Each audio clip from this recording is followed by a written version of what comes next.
Renting versus owning in retirement, your house.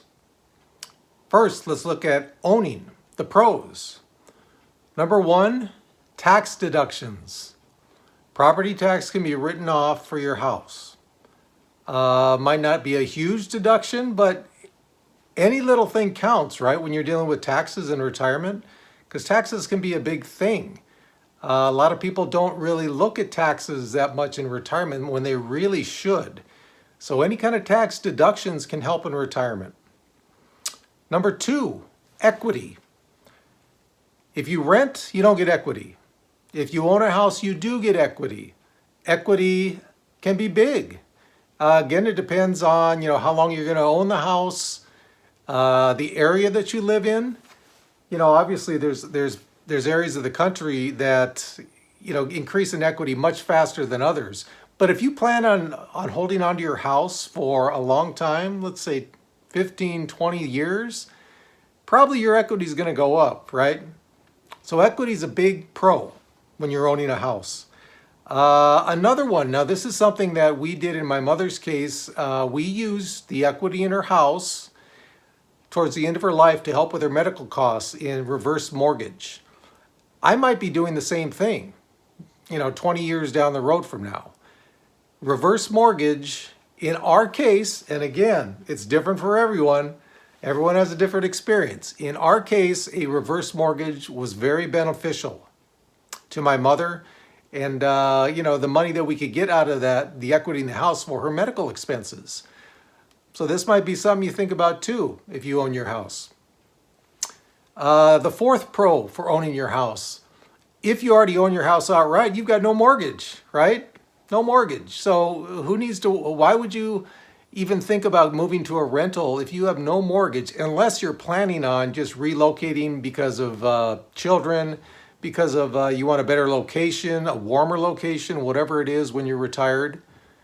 Hey, if you own your house, you're sitting pretty good, because for most people, their home monthly payment is the biggest expense in retirement.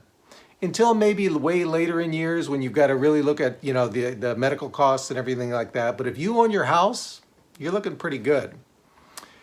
The last pro that I could find with inheritance is if you want to leave, by owning a house, if you want to leave it an inheritance for your children or other people.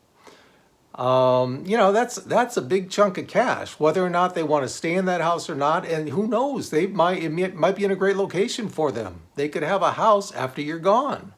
That's a big consideration.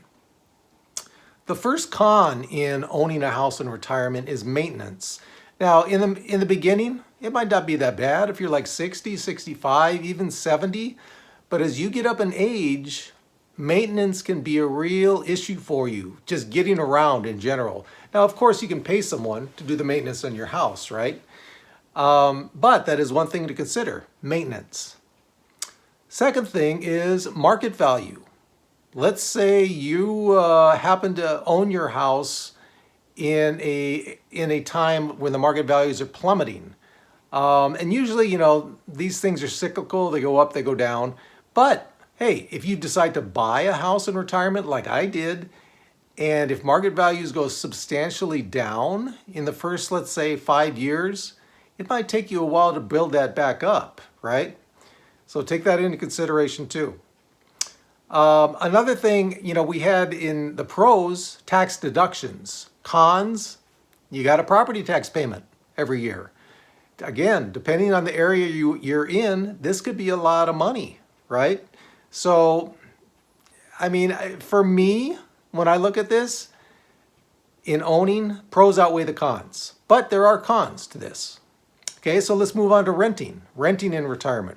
Pros, there's no maintenance. You could live in just this beautiful area with all these gardens and stuff. You don't have to maintain it. That's your landlord, right? Or I guess you could, in some instances, work out a deal with him. If you enjoy doing that, maybe he can lower your rent. Okay, so that's a pro, either way. Second one is flexibility. Let's say you are retired, you're renting a place, 5 years into it, you're like, you know what, I just don't like this place at all. I just don't like it. You can get up, pick up, and move, especially if you're not in a lease. I mean, month to month, the flexibility is amazing. Even if you're in a lease, let's say it's a 6-month lease. Okay, well, sometimes, when you put a house on the market, that can take a long time to sell your house, right? Renting, very flexible. You can move wherever. If you want to move to your kids, your grandkids, whatever, very flexible when you're renting. Another pro, in some cases, again, depending on where you live, renting can be cheaper than a mortgage payment, especially if you've bought that house during retirement. Now, if you have less money that you're spending on your housing needs every month, you can free up some money for investing that money. Or you can free up money for investing money. Take some of that money. Let's say your rent is $1,000 a month. Well, if in order to own in that area, it might be like $1,700 a month, $2,000 a month, especially how interest rates have gone up. Take that additional money or part of it and invest. Invest in something, It's another thing to think about. Now, the cons of renting. You have no control over the rent. If you're in a rent control area or building, let's say, okay, you have somewhat of a control over that. But that can also raise as well. It might not raise every year, but let's say 5 years, 10 years down the road, they could decide to raise the rent. They can do that even though it's rent controlled. I mean, again, not every year, but they can do that. So that's definitely a con. Another con of renting, no equity. It's not your property. It's not going to go up or down in value. So you're basically just throwing out that money to the wind in order to live in that place every month. No equity involved at all. Another con, you can't customize your place. Now, sure, your landlord might let you, paint the rooms and, do whatever you want inside. I mean, within reason.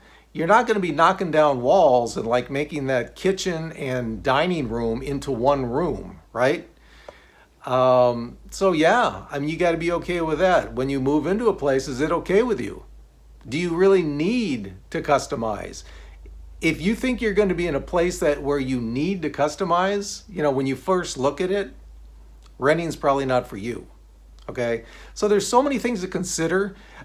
And in renting, I would say, I kind of think the pros and the cons kind of even each other out. So depending on what your situation is in renting, it might be a great deal for you. Same thing with owning. A lot of this just totally depends on your situation, the area you live. A good thing to do is like kind of map it out, 10, 20 years down the road. How do you think it's going to work out for you? 10 years, where do you think you'll be? It might make sense to rent for a while because you might be moving around a lot. If not, if you, like in the case of me, I found a great area to live. So for me, owning really makes the most sense for me. So anyway, guys, those are my pros and cons of renting versus owning. Hey, check it out, but really give some thought to it before you decide what you're going to do, okay? And whatever you do, remember, we got this.